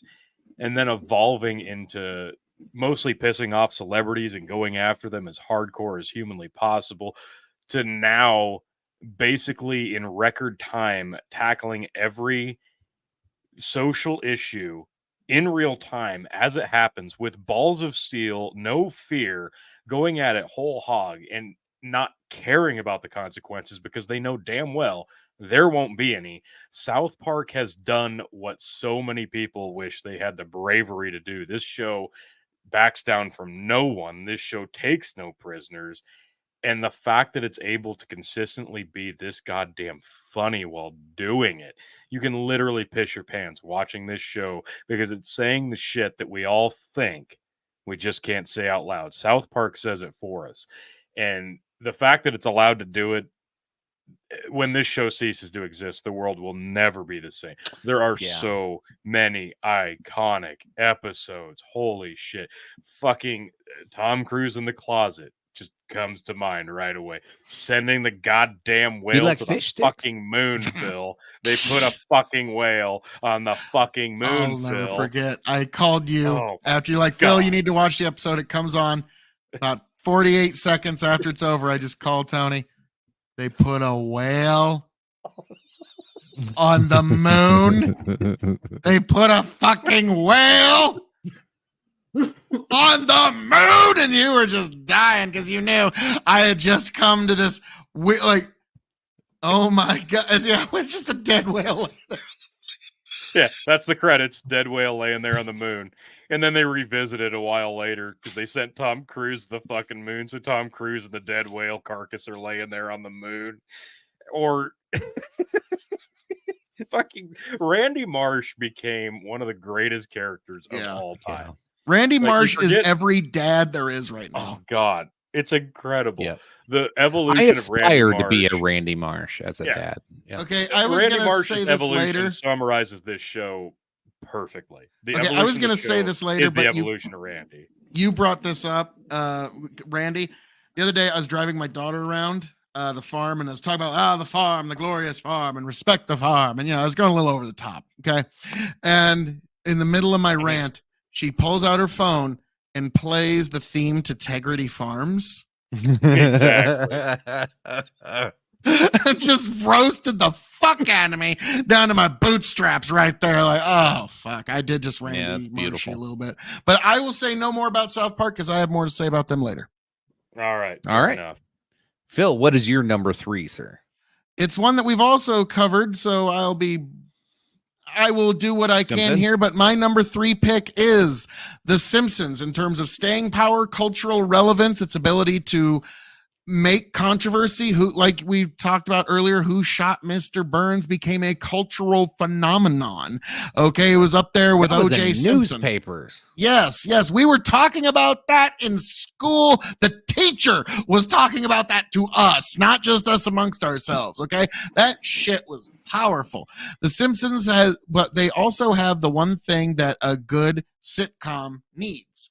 You need to have the characters go on crazy adventures, but always return to the same beginning stasis of every episode, because people like to have the fantasy that they can keep their family together the way it is forever. And that's never the case. And that's why shows like The Simpsons, it's kind of comforting and calming. There's still Marge and Homer and Bart and Lisa and Maggie. And no matter how much your life changes, at least the doting old Homer Simpson is still the same. And so that is next level staying power. Like, unfortunately, people 10,000 years from now, like this, one of these pictures might be the only thing they see of our entire century. Okay, like that's how, like, how much do you spend studying shit in the 11th century? Probably not much. And so, yeah, the 21st century, this might be the case. And so my pick for number 3 of the greatest television shows of all time, The Simpsons. Now we move on to the heavy guns here, folks. The top 2s. Chicken, what is your second greatest?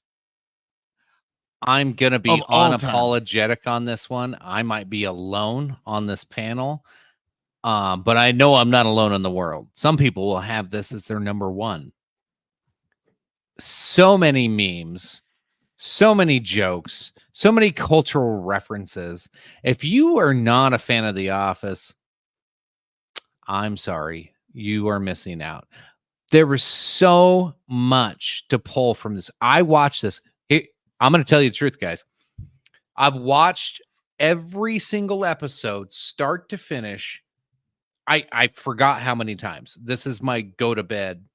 Like, I will put it on play. I'll rewatch. I know what's going to happen. But when I get to the final season, I have never watched the last 5 episodes because I refuse to let it end. I still don't know how this show ends, and I never want to know. Oh, wow. Because I love this show so much. I relive this thing all the time. This is such a fucking funny show. Incredible. And the journey you go through of life, love, family, affairs and fights and the crazy shit that happens in all of the they couldn't make this show today. One, because half the actors became woke, but because of the jokes that they make during the show that are pretty misogynistic and blah blah blah blah blah shit I would normally say. So right, these are just good old fun fucking jokes that they throw out there from day one. Even the racial shit, I don't know. The whole thing was just fucking fun. All of it. Jew jokes. They like no. It was like an office version of what really happens in real life corporate America. This show, half the jokes are what you would actually hear in a real fucking office, and that's why it like had this cult following. And all of us who work for corporate America fucking love watching this because we're like, yep, that about sums that one up. Yep, seen that one before. Yep, I saw that one before. Like, yeah, it helps you not feel so alone in the corporate goddamn world, and know that you're not the only one that's making all these terrible fucking jokes all the goddamn time. Nice. I'll be honest. I've never seen a full episode of The Office. I do know all the memes, but I thought this is kind of funny. Last time I was in Barnes and Noble, they had a full Lego set of the fucking Office. It was like all the little people from The Office, and it was a full little office of The Office. And I was like, wow, if you're a fucking addict to this show, that's a perfect Christmas gift. But I really enjoy the memes, but I've never really got a chance to watch the show. Tony? Steve Carell is incredible in this. I've seen a bunch of episodes, not the whole series. It is funny once you start to get the concept of the humor. It is funny. It might take you a little bit to get there, especially if you have to know the horror, characters, but the character. Yeah, that's what it comes down to. Once you start to understand the characters, it makes all the difference, and it is pretty damn. Dwight's fucking just one of the. It's so fucking stupidly funny, and that's what's so harmless about it. It's so stupidly funny and charismatic. One of my favorite episodes is they have a CPR trainer come in, and Dwight's this crazy motherfucker. He just does crazy shit. They have the CPR trainer come in and teaching everybody CPR, and fucking they're like they're giving CPR, and the lady that's teaching it looks at the guy because he's giving CPR, he's fat and he's tired, and he's like, fuck it, let him go. I don't care, let him die. I can't do this anymore. And the CPR instructor's like, well, now he's dead. What do you do? And all of a sudden, Dwight comes up and goes, what do? You harvest the organs. He whips out his pocket knife, cuts a fucking hole in its chest, rips the fucking chest open, starts reaching, and he goes, first you go for the heart. It's like, what the fuck? And then he cuts the face off of this fucking dummy and throws it on his face. He's like, totally out of context. Like, what the fuck just happened? But yeah, like, it was great. Oh my. So, all right. The Office is Chicken's second greatest show of all time. I know, both of you guys are Roy, giggling like just schoolgirls just thinking about it, so it must be pretty right good. Now, Brendan Roy, as I'm describing that, Brendan Roy is falling out of his chair laughing right now because he knows exactly what the fuck I'm talking about. That scene specifically. That's the greatest scene ever. Well, all righty. Tony, what is your second greatest show of all time? I refuse to apologize for this at all. I don't care. No, I don't hate it. I don't hate this it. Fucking show. This show is incredible. Rescue Me. I forgot it. I honestly forgot about this show. This is a good show. This is a show I have watched this entire show 4 times over because once I see like half an episode, I'm like, nope, that's it. Now I've got to go back from the very beginning. I'm going to watch the entire thing through because I just have to. Well done.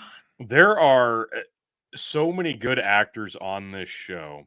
Oh yeah, it's ridiculous. There are like a handful of true fucking just masterclass thespians on this show. The gal that plays Sheila, the guy that plays Lou, those two are just masterclass thespians. It's bonkers how good they are. And shit on Dennis Leary all you want, but what I always enjoyed, this is the role he's always wanted to play, so he's perfect for this. And I've always enjoyed the way his acting is very relatable because it's more reaction than it is acting. He's reacting in situations that are uncomfortable. And when he's in an uncomfortable situation, reacting, it's how most people react when they're stuttering on their words, don't know what fabrication to come up with to get themselves out of the situation. And I always enjoyed that. But it's when Tommy Gavin is being just a belligerent, drunken piece of shit asshole at his absolute worst, the show is at its best. The drama of the firehouse in just the worst neighborhoods of New York City in a post 9/11 world, like the PTSD felt by the entire city. It's so remarkable how well they nailed it. Like they just fucking nailed it. And that's what everybody who lived through it said. That's who everybody who knows people who have people in the FDNY, like they felt personal, and they really hit it home, like how wild these fucking guys went because they could. And they became, the FDNY became rock stars in the post 9/11 world, and rightfully so. It's just so well done, and you really do become attached to most of these characters. And it's scandalous, it's drug and booze filled, it's fun, it's dark, and it's got some of the best like music to montage style scenery pairings I've ever seen on shows. Like songs you wouldn't even listen to normally, but they pair it with scenes that just work so hauntingly well. And now I'm forever a fan of those songs. Like it's just so well done. The music on this show is fantastic, and I even like the series finale of this one. I love everything about this show.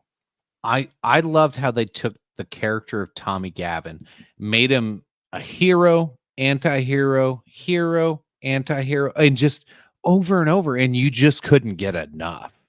You wanted to know when he was going to clean up and sober up. Yeah.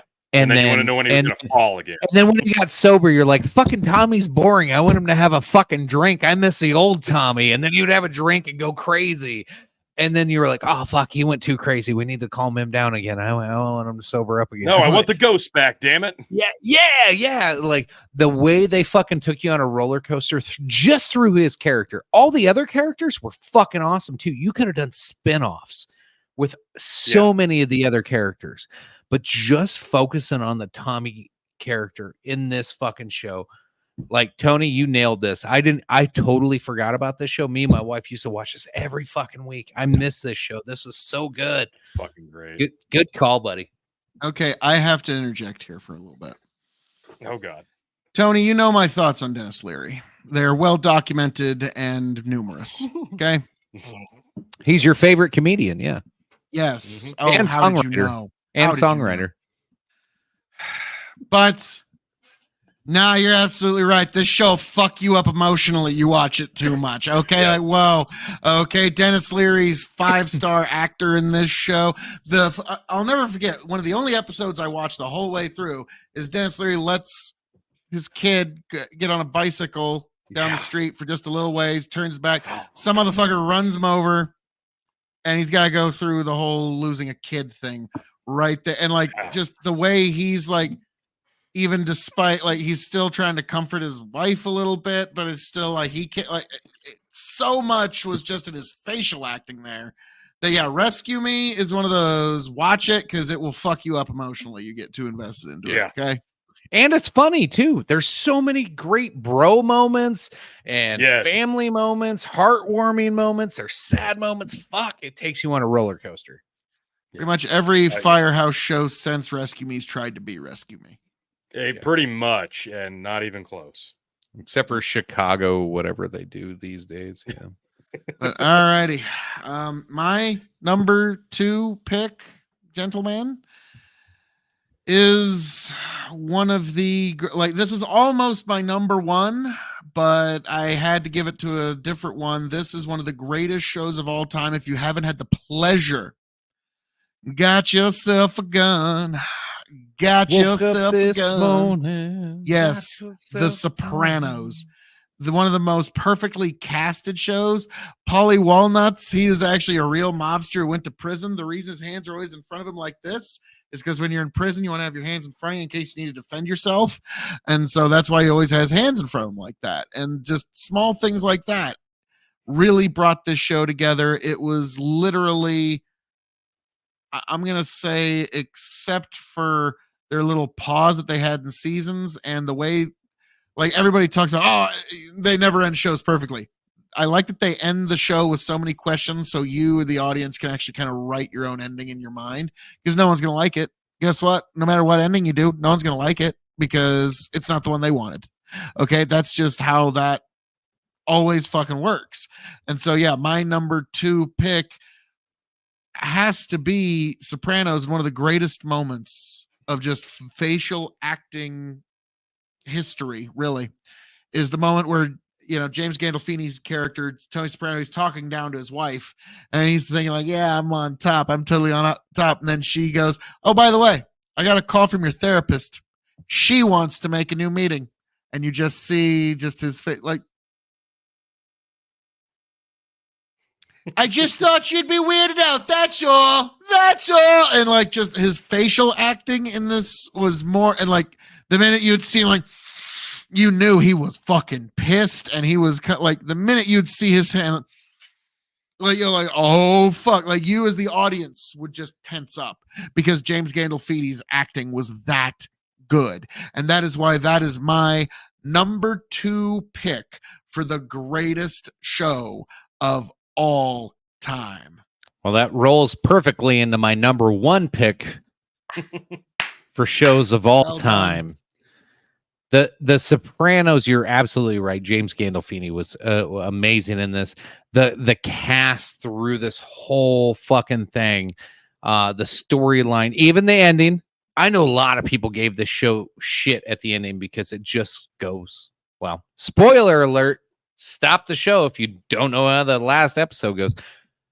The screen just goes black. Yeah. And so there's a lot of assumptions you have to make and a lot of thoughts you have to go through. There was a lot of talk of them making a movie. James Gandolfini, of course, died, so they never could do anything beyond this show. I'm glad no movie got made. I'm glad the show is what it is. It ended when it ended, and this is a masterpiece of crime boss. Like this makes The Godfather, like as a movie, look like fucking Little Rascals. Okay, I wouldn't go that far. Okay. Yeah, no. The shit they pulled off in this fucking show. The family drama, the boy group fucking like mobster shit going on, and then the real shit they had to deal with and fucking how dirty they had to get, the gang hits they had to do. And you got to feel like a little piece of American history in this show. Not only like, yeah, there might have been some true elements to it, but most of it was, you know, the show and it's all made up. But you got to feel a part of that mob family that we always hear of in American history in almost a modern day field. Now, granted, this is like late 90s, so it's a little bit behind, but you got to feel what it would have been like and see what that family would have gone through.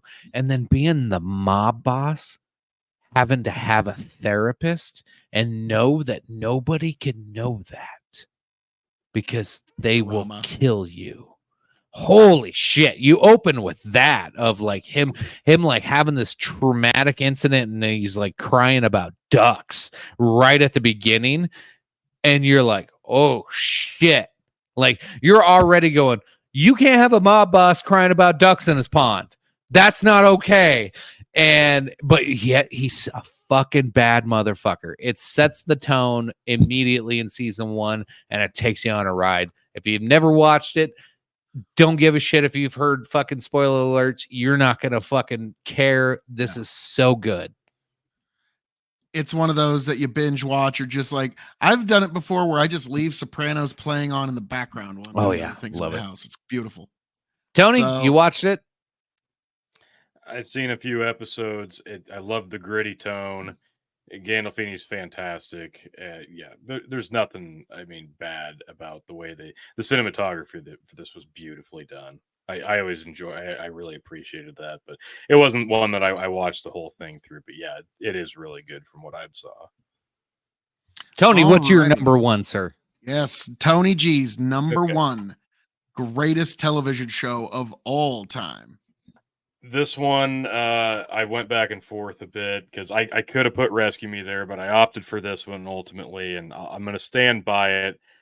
I don't even care. I fucking love this show. I'm talking about House. That is. I love House this is a good show. Whoa, Fucking out of love left this show. field. Hugh House. Laurie in the role of Dr. Gregory House is one of TV's finest portrayals of nihilistic, narcissistic, but damaged goods. A guy who's an addict. He's handicapped. He's handicapable because people are very keen to his handicap, and he knows that, and he gets away with so much. And it's the perfect mixture of sympathy and hate and love, and the story arc of the entire cast. You love watching all the characters kind of adapt and grow and come into their own. It's another one. The series ends so beautifully, so well done. Another great ensemble of actors and actresses with just amazing chemistry. And this is one of those few shows when there were cast mix-ups and change-ups, it didn't really miss a beat. And I always appreciated that. Like the core cast mostly stuck together, but when there were changes, the vibe didn't change too much. The theme didn't change. And I always love the medical mystery concept is so interesting for people, even if you don't know shit about the medical industry. Like it's just such a easy concept to grasp. Mysteries, puzzles. Who doesn't love that? And this is one of those shows that just encapsulates that. Yes, and Vicodin, of course. Mysteries, puzzles, Vicodin. You'll come for the mysteries. You'll stay for the crippling heroin addiction. Yeah. Yeah, I agree. House This was is one of the most really good quotable show. and clippable shows ever. Yeah. Oh, I yeah. learned a lot about medical shit just watching this. Like, I do love this. Yes. Okay. Most doctors would say, "Did you really?" Okay, like, yeah, I learned a lot of medical terms. Yes. But like, and it's never fucking lupus. I just always take it for the drama that it is, and the writers are very good at that. And they're also what they're very good at is making you invest in the characters. Yes. You believe in these characters. You want these characters to succeed. You want the best for each of them. And except for the Asian girl in the last season or two. Yeah, I didn't believe her. Yeah, okay. I haven't got that deep yet. So, but yeah, House, amazing show. I can't really dispute or deny. So my number one pick is South Park for the greatest show of all time. Okay, because I've said this about some folks, but South Park is one of those true Paul Harveys of our day in terms of staying power, but more than that, their ability to have the most biting commentary of our culture to the point where it actually shifts the gravity of certain ideas. Like Scientology was on the rise until South Park roasted them, and they've never recovered. Disney is now having meetings about South Park and what they're going to do to them. Trey Parker and Matt Stone have built a tremendous amount of cachet with their audience to the point where they have a lot of trust and a lot of people are willing to listen to them. And that's why I think the most influential and the most important and what will ultimately be the greatest show of all time will ultimately be South Park, folks.